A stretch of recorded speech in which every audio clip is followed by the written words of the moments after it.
घेऊया आपण एक बाईट.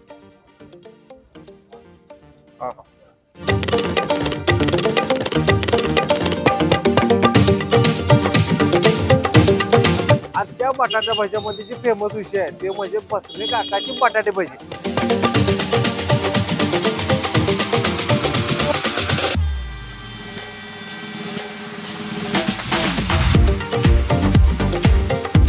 एकदम नाके बरोबर कागदासारखं बटाट्याचं हे काप झालेला.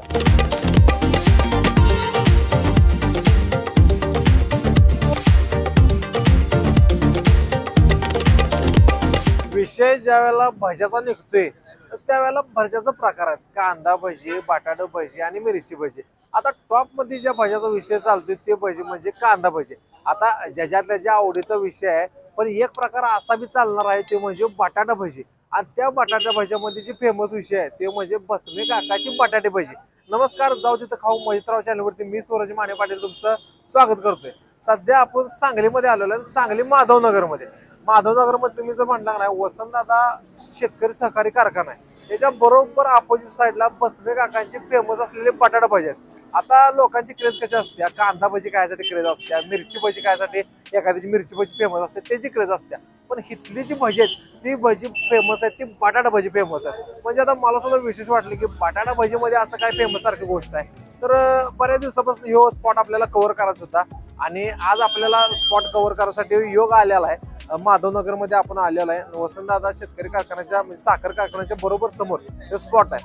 बसवे काकांची बटाटा भजी आपण माहिती घेणार आहे. भजी आपण बनतात कसे ते पण बघणार आहे आणि भजीची टेस्ट कशी आहे, अशी काही वेगळी चव आहे का काय आहे ते पण बघूया. चला तर बघूया बसवे काकांची बटाटा भजी.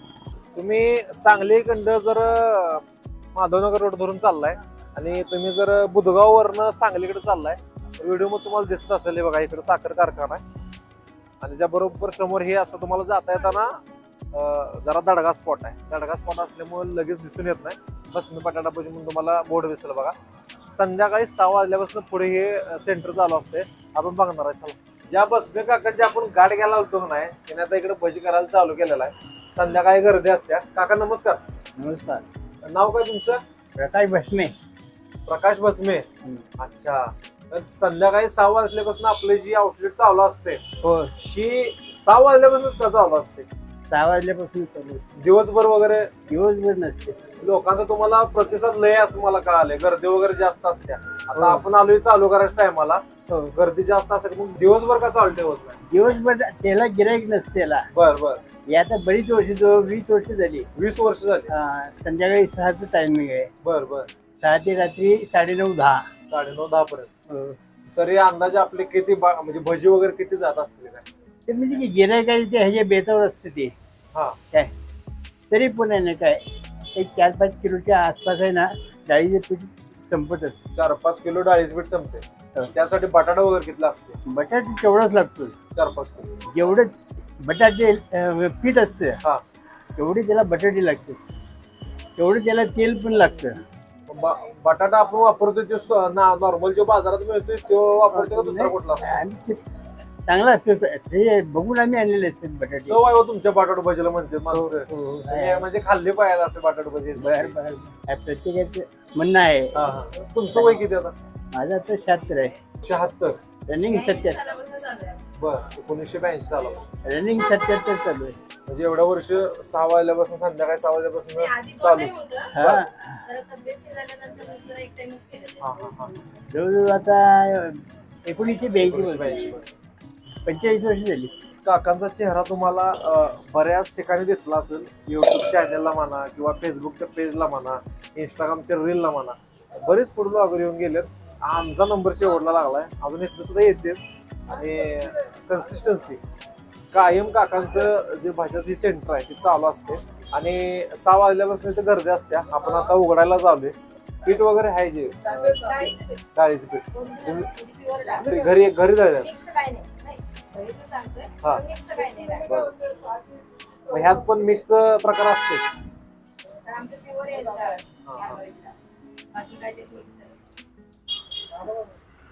हरभऱ्याच्या डाळीचं जे पीठ आहे घेतलेलं आहे त्याच्यामध्ये पाणी टाकलेलं आहे. सोडा आणि मीठ.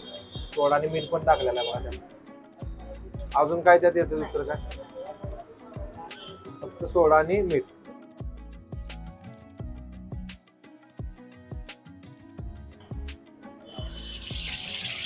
पाव लागलेला आहे बघा, चांगला केला बघा. आणि बटाटा आपलं दिसायला चालू केलेला आहे काकाने. त्याचं असं काय हे राहतं का, म्हणजे बटाट्याचं काप एवढं बारीकच असलं पाहिजे किंवा पातळ पाहिजे? त्या किसणीवर बरोबर ते माप पडते काय? आम्हाला जरा बघायला मिळेल का ते, म्हणजे काय माप किती? हे बघा, एकदम ना के बराबर कागदासारखं बटाट्याचं हे काप झालेला, एकदम बारीक आणि एकदम पातळ. अशा टाइप मध्ये केलं की भजी चांगला.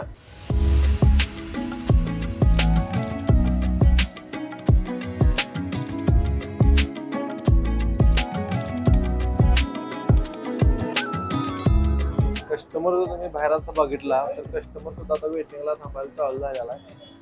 म्हणजे भज्याची आतुरत असते काकाचे लोक. हे मस्त पैकी बघा आता तळायला चालू केले आहेत.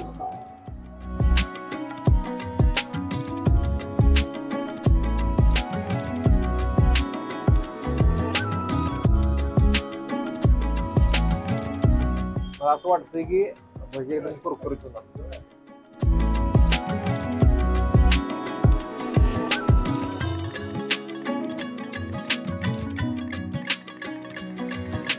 बऱ्याच दिवसापासून म्हणत होतो की माधवनगरची बसणी बटाटा भजी एकदा ट्राय करायची. असं ह्या विशेष ह्या भज्यामध्ये काय आहे, माझ्या हातामध्ये तुम्ही प्लेट बघितली ही बटाटा भजीची प्लेट आहे. इथं फक्त बटाटा भजी मिळते बरं का. आणि ही जी प्लेट आहे ही 25 रुपयाची किंमत आहे त्या प्लेटची. 25 रुपयाच्या मानानं तुम्हाला खरं सांगतो क्वांटिटी याच्यामध्ये तुम्ही जर भजी बघितली नाही तर भजी मला वाटतं अंदाजे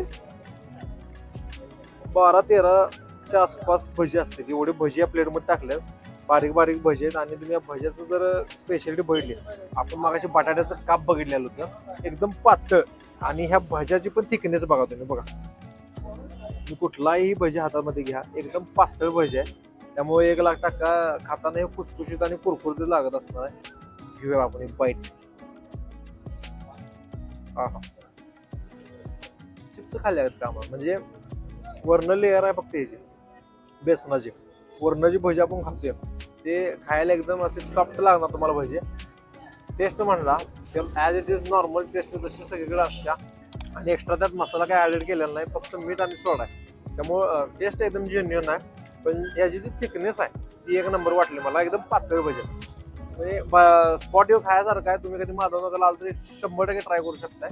आणि फेमस स्पॉट आहे त्यामुळे यायला काय हरकत नाही.